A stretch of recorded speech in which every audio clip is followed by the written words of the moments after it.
So what is your biggest bugbear when it comes to cutting commercial grass on a large scale with battery tools? Well, it could be the cost. Yes, battery tools generally cost more than their petrol equivalents, but over the lifetime of the machine, that initial cost will be saved in fuel and servicing costs. Now, some of you may say it might be power, but in this modern day of new technology, who's to say that cordless power tools aren't as powerful as their petrol equivalents? But for most of you, it is going to be battery runtime. Now, if I was to say this machine in front of me will do up to 4 hours of continual mowing, would that change your view on battery powered tools? Well, this is Kubota's answer, the ZE481.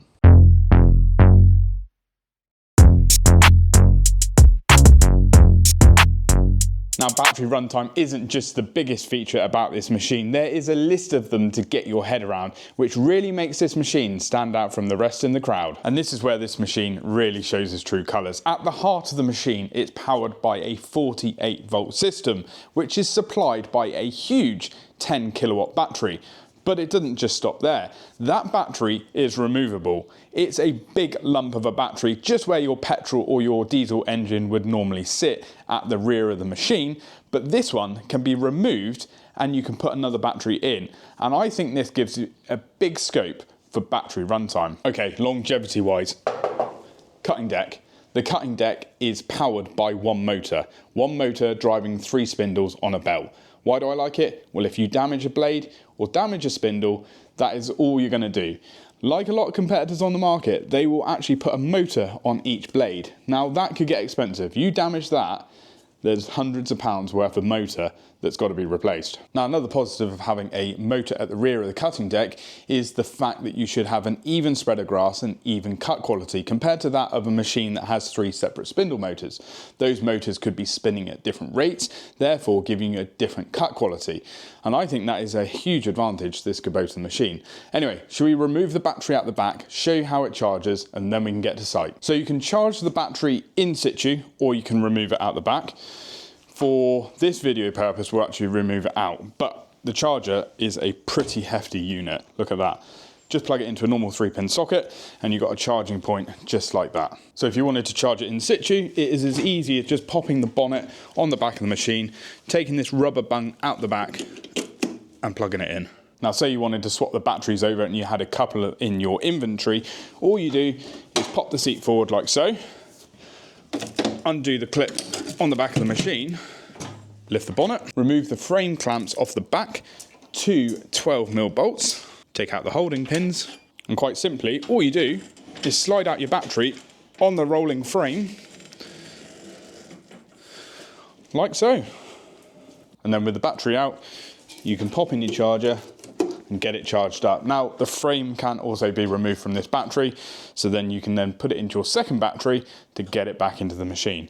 And on your charger, it actually tells you the percentage that the battery's charged at and how many minutes it's got left to charge. Now, the other thing with battery powered products is generally the battery is under a bonnet and you can't get to anything else. But being able to remove it out the back of this Kubota means you can get to all your areas that you might want cleaning out, so you can service up your gearboxes, check all your motors, and make sure everything is running as it should be. Now the battery is fully charged, I put it back in the machine, let's get to site and do some grass cutting. So we've made it to location, and what a beautiful site it is. We are at a local vineyard and we've had a kind permission by a lovely family to be able to come here and mow the grass for them. Now, as you can see, we've got nice areas where we can come up through, and we're going to have the mulch kit fitted up to go up through the vines, so we're not chucking the grass onto the beds. And then around the outside we can use it inside discharge mode to take down that longer grass. Right, so what I forgot to mention is the grass is long for this time of year. It is in the start of April. It's nice and lush.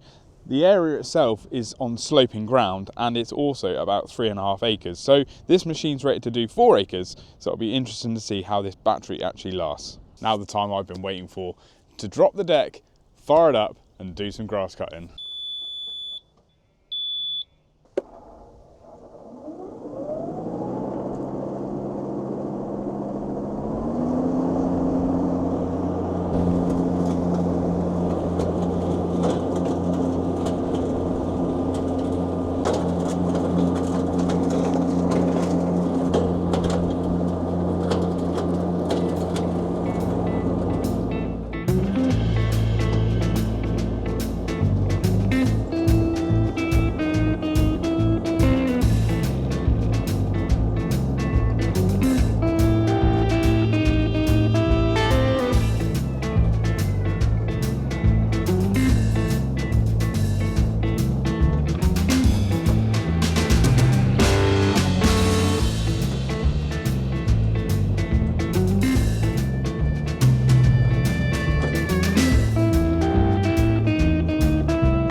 Right, so there we go. That is a good third, if not half of this ground covered, and I've still got 76% battery charge. Now the grass is long, it's lush, it's a good 10 inches, and I'm cutting it down to its highest height, which is 4.25, and it's mulching it, so there's a lot of load going into that cutting deck. It's really, really impressive, the runtime. Now, on about the amount of grass going underneath the cutting deck, Kubota have got something called K-Sense built into this machine, which is a patented thing that they built in. Now, think of it as an overload protector. So it protects the cutting deck from too much grass going through the blade system. And I think it's a great addition to it. What it does is it senses the load or the extra load on the cutting deck, and if it's too much, it will slow your travel speed down. And then when you get past that point, you can then go up to full speed again. And I think it's really good because there's so many products I've used on the market, petrol or battery, that you go flying through long grass and the deck goes brrr like that, and then it picks back up again. Whereas this, it was just nice and smooth. There was no lack of power, and I think Kubota have done a great job there. Now, I think we ought to check out the rest of the features before we carry on mowing. So what do you get as standard with this machine? A choice of either 42 or 48 inch fabricated cutting decks, a cutting height of between 38mm and 108mm, anti-scalp rollers, a mulching kit option, removable floor panel, spring-assisted foot-operated deck lift system, high-efficiency brushless disc motor, an offset front axle, transportation strap-downs, a deluxe high-back seat, a coloured LCD monitor, electrical system temperature protection, 3 working modes, Eco, Standard and Boost, push-start electric ignition, USB ports, foldable ROPs, and a recharge time of 5 hours. What more, this machine is manufactured in Japan, and all of this is backed up by a 5-year or 1,000 hour warranty, with 3 years and 1,500 on the battery. Right, that is the inside of the field done. It's just the outsides left, and it's a little bit longer and thicker, and we're going to side discharge it. So we'll take the mulch plug off the side and we'll see what it can do. We'll drop the deck down a little bit more as well, so we're taking a bit more grass off, and we're down to 47%. That is pretty good. Right, let's get going.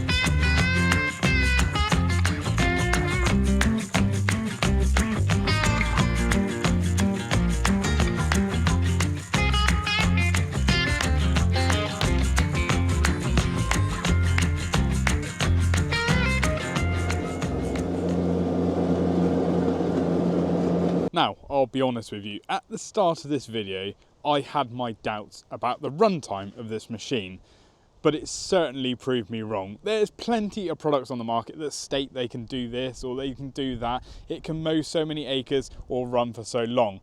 Well, this machine has done 3.5 acres and it's still got 26% battery charge left on it. That is incredible. Okay, so the big question is, who is this machine aimed for? Well, if you're going to be sat on it for 12 hours a day without the 2 batteries, obviously you're not going to do a whole day's work. But today we've been cutting the grass from about 11 o'clock till 3 o'clock in the afternoon, and it's still obviously got the battery charge. So I think landscapers, municipality, urban green spaces, anywhere that's noise sensitive, I think this is going to be an ideal machine for you. And also because it's low maintenance and obviously low noise, it ticks all the right boxes. But do you know the biggest thing that's going for this machine? It's that removable battery. There is so much scope, and I can see Kubota bringing out machines to fit that battery. And think of all the construction machines. You could have excavators, you could have track dumpers, you could have more ground care machinery that runs on that one battery. So you remove that battery, that's your power source, and then you've got shells of products you can slip that battery into. I think the possibilities of that battery setup is endless. So that's the first, and I think of many commercial ground care battery solutions that will be coming from Kubota. It's an absolute beast, the Kubota ZE481. Now, if you like this sort of content, I've dropped another one to the left hand side of me, so click on it, let us know what you think. And we're Machinery Nation. We bring you product videos every week all about tools and machinery. Hope you enjoyed this one, and we'll see you in the next one. Cheerio.